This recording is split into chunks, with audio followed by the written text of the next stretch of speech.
ഇടുക്കിയിൽ നിന്ന് ജോസിൽ ചേർന്നു. ജോസിൽ, ഇടുക്കിയിലെ സാഹചര്യം എന്താണ്? ഇന്ന് ഏത് തരത്തിലുള്ള മുന്നറിയിപ്പാണുള്ളത്? ഇന്നലെ രാത്രിയൊക്കെ മഴ പെയ്യുന്നുണ്ടായിരുന്നോ? ഒപ്പം തന്നെ ഡാമുകളിലെയും ജലനിരപ്പിൻ്റെ കാര്യത്തിൽ ഇപ്പോഴത്തെ സാഹചര്യം എന്താണ്? ഹൈറേഞ്ചിലടക്കമുള്ള ഇപ്പോൾ എങ്ങനെയാണ് മഴയുടെ ഒരു ശക്തി?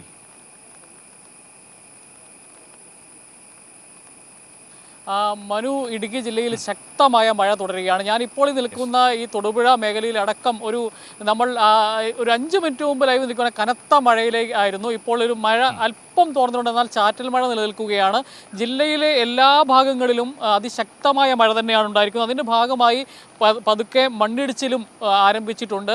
ചില പ്രദേശങ്ങളിൽ ഇപ്പം ചീയപ്പാറ അടക്കമുള്ള മേഖലയിൽ നിന്ന് മണ്ണിടിച്ചിൽ അടക്കമുള്ള കാര്യങ്ങൾ റിപ്പോർട്ട് ചെയ്യപ്പെടുന്നുണ്ട്. അതുപോലെ തന്നെ ഇന്നലെ രാത്രി ഒക്കെ ഈ ഫയർഫോഴ്സ് ഉദ്യോഗസ്ഥരൊക്കെ വിശ്രമരഹിതരായി പണിയെടുക്കേണ്ട ഒരു സാഹചര്യമാണ് ഇടുക്കി ജില്ലയിലുണ്ടായിരുന്നത്. വിവിധ സ്ഥലങ്ങളിൽ മരം വീണ് റോഡിലെ ഗതാഗതം തടസ്സപ്പെടുന്ന ഒരു സാഹചര്യമുണ്ടായി. നേരിമംഗലം റാണിക്കല്ലിൽ മരം വീണ് ഗതാഗതം തടസ്സപ്പെടുന്ന ഒരു സാഹചര്യമുണ്ടായി. അടിമാലി ഫയർഫോഴ്സ് എത്തിയാണ് അത് ഗതാഗതം പുനഃസ്ഥാപിച്ചത്. അതുപോലെ തന്നെ കല്ലാർകുട്ടി പാലത്തിന് താഴെ മരം വീണ് ഗതാഗതം തടസ്സപ്പെടുന്ന ഒരു സാഹചര്യമുണ്ടായിരുന്നു. അതുപോലെ തന്നെ വിവിധ സ്ഥലങ്ങളിൽ അടിമാലി രാജക്കാട് പൊന്മുടി ഭാഗത്ത് മരം വീണ് ഗതാഗതം തടസ്സപ്പെടുന്ന ഒരു സാഹചര്യമുണ്ടായി.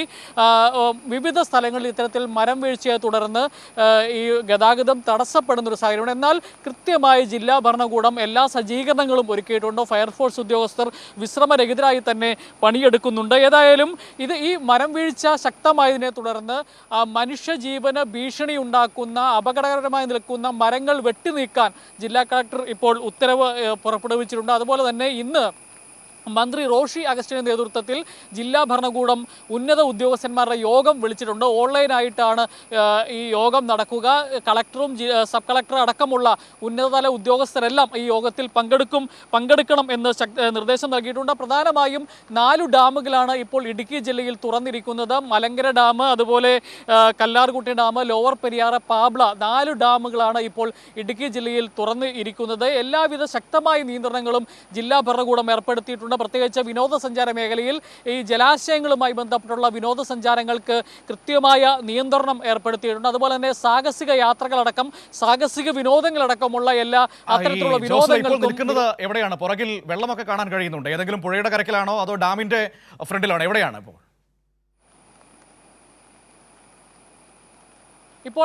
ഞാനിപ്പോൾ നിൽക്കുന്നത് മലങ്കര ജലാശയത്തിനോട് ചേർന്നുള്ള പ്രദേശത്താണ് നിൽക്കുന്നത്. നമ്മുടെ ദൃശ്യങ്ങളിൽ ഈ മറ്റ് വിവിധ ആറുകളൊക്കെ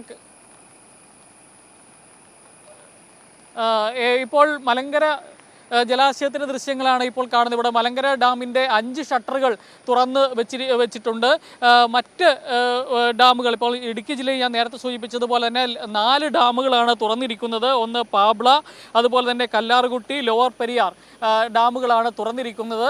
ഏതായാലും ഇപ്പോൾ മുല്ലപ്പെരിയാർ ഡാം 115.65 അടിയാണ് മുല്ലപ്പെരിയാർ ഡാമിലെ ജലനിരപ്പ്.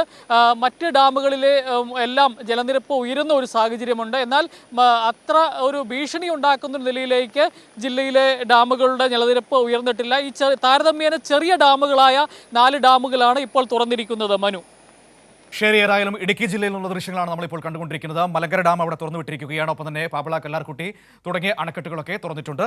അതേസമയം തന്നെ പ്രധാനപ്പെട്ട അണക്കെട്ടുകളായ ഇടുക്കി, മുല്ലപ്പെരിയാർ, അവിടെയൊക്കെ ജലനിരപ്പ് താരതമ്യേന ചെറിയ നിലയിൽ തന്നെയാണ്. കാരണം നേരത്തെ വേനലായിരുന്നു, അതുകൊണ്ട് തന്നെ വെള്ളം കുറവായിരുന്നു. പക്ഷേ ഇപ്പോൾ മഴ പെയ്തു തുടങ്ങിയപ്പോൾ, നീരൊഴുക്ക് വന്നു തുടങ്ങിയപ്പോൾ ചെറിയ തോതിൽ വെള്ളത്തിൻ്റെ അളവ് ഉയരുന്നുണ്ട്. പക്ഷേ ആശങ്കപ്പെടേണ്ട ഒരു സാഹചര്യവും നിലവിലില്ല എന്ന് തന്നെ വേണം നമുക്ക് മനസ്സിലാക്കാൻ.